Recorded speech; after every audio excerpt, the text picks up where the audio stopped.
I tried to put the title to Broadnax of the Motown's Unsung Hero, but you came with something yesterday that you called it the uncrowned. I can't remember. Uncrowned king. Let me help you out. Yes. You said Broadnax was the uncrowned king. Yes. Because he brought a lot of people and things together, you know. Well, when I met Broadnax, Obie Benson, he introduced me to Broadnax. Okay. And Broadnax, he was so mellow and smooth. Right. And I never heard him raise his voice. Okay. But he would hit the nail right on the head, and with the words that he was speaking.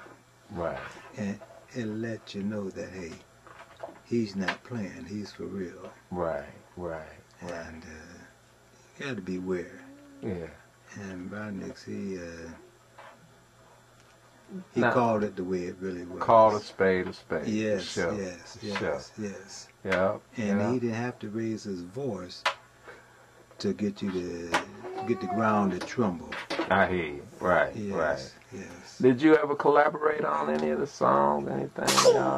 Broadnax, I had some things that I wanted to produce to Broadnax. I mean, I wanted to finish up. And I never did get it to him because each time I would see him, we was playing golf. Right.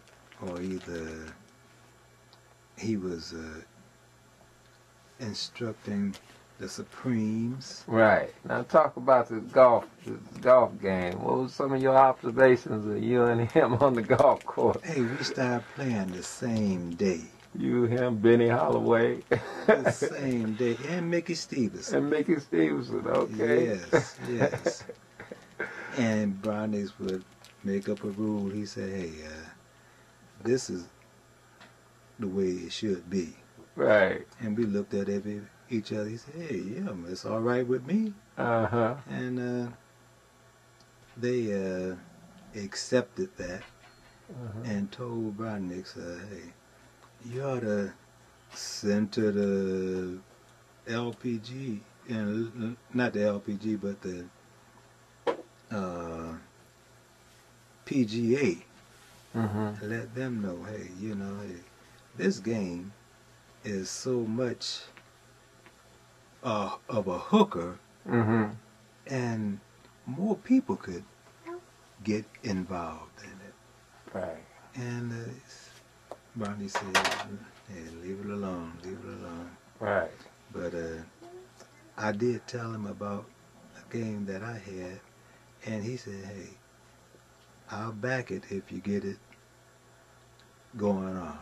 Right. But during the time he was ill, but I never knew how bad he was feeling because he didn't show pain.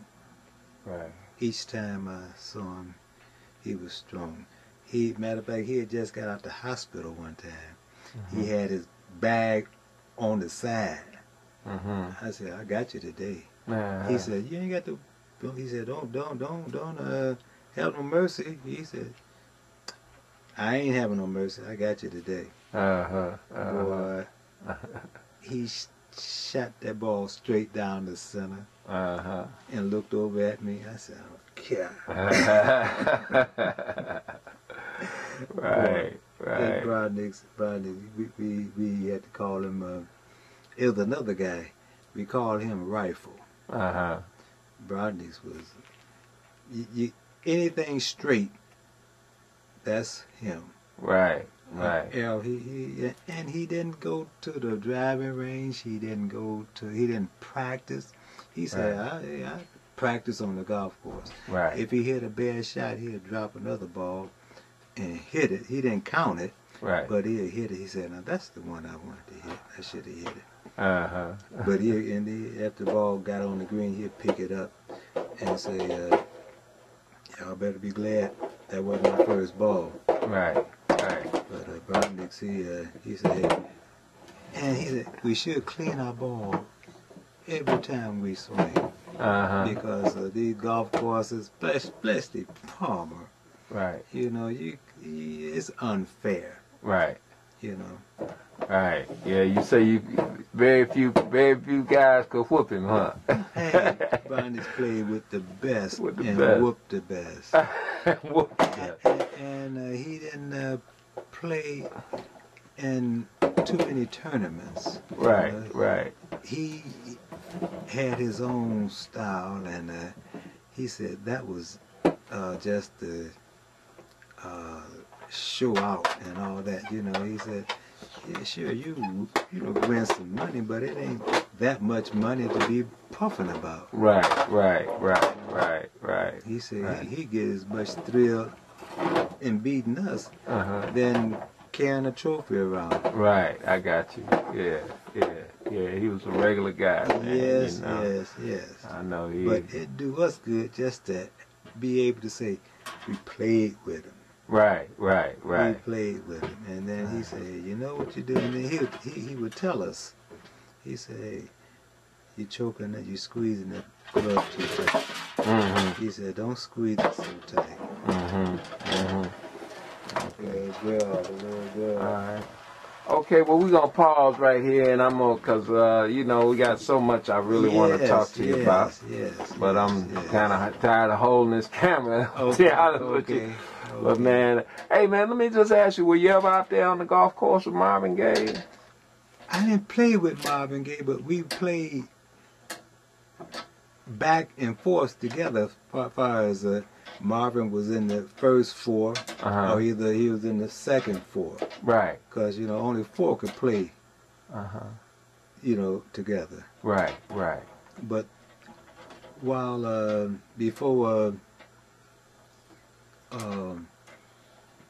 everything was getting ready to close down, not close down, but the golf course who taken Palmer over and all the rest of them, Right. they allowed them to play with 5. Okay. If you had a cart. Okay. You got to have, you know, 3 carts. You know, only 4 in the cart, you know, and then, you know, you could be moving. You won't be holding up people. Right. That was the only thing. I did, yeah. But on the scorecard, you only put 4 people down anyway. Did you kind of skip around here a little bit? I wanted to cram the voices in there. Did you ever experience Broadnax and the Broadnax voices? Yes. I would. Well, I have to go into that, but yes, further on down the road, we sung with Broadnax. Right. And he could do so much with voices and sounds and